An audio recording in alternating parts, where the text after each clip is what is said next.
యథార్థముగా మాట్లాడవలసి వస్తే పట్టుపంచ కట్టుకుని పరమేశ్వర సన్నిధానమునకు వెళ్లకుండా ఉండడం మంచిది. ఎందుకో తెలుసా? ప్రతి వస్తువుకి కూడా గుణదోషములుంటాయి. ఒక్క పట్టుపంచ నెయ్యాలంటే ఎన్ని లక్షల పట్టు పురుగులో చచ్చిపోతాయి.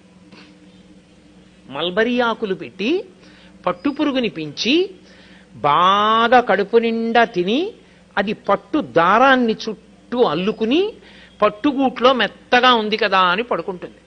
ఇక అది పడుకుని నిద్రపోవడం మొదలెట్టిన తర్వాత ఇక అది బయటికి రాలేదు, ఇక పట్టుదారం వదలదు.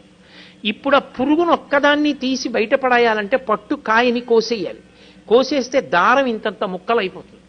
అందుకే పట్టు కాయలన్నీ ఏం చేస్తారంటే మరుగునీళ్లలో పడేస్తారు. మరుగునీటిలో పడిపోగానే ఆ పట్టు పురుగుకి తెలివి వస్తుంది.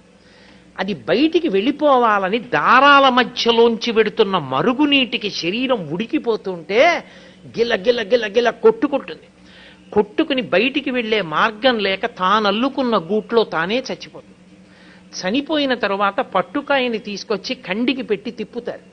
తిప్పి దారాన్ని యువతలకి తీసేసి ఆ పట్టు కాయని దాంట్లో ఉన్నటువంటి పురుగుని వీధిలో పారేస్తారు. పశువులు తినేస్తాయి. మాంసాహారులైన పందులు మొదలైనటువంటివి తింటాయి. ఎంతో హింస ఉంది ఒక పట్టుపంచలో. ఒక పట్టుపంచ కట్టుకుని ఒక పట్టు చీర కట్టుకుని ఆర్జిత సేవకి వెళ్ళడం కన్నా నూలుతో చేయబడినటువంటి పంచ కట్టుకుని వెళ్ళడం సర్వోత్కృష్టము. నేను వేదాన్ని ప్రమాణం చేసి మాట్లాడుతున్నాను.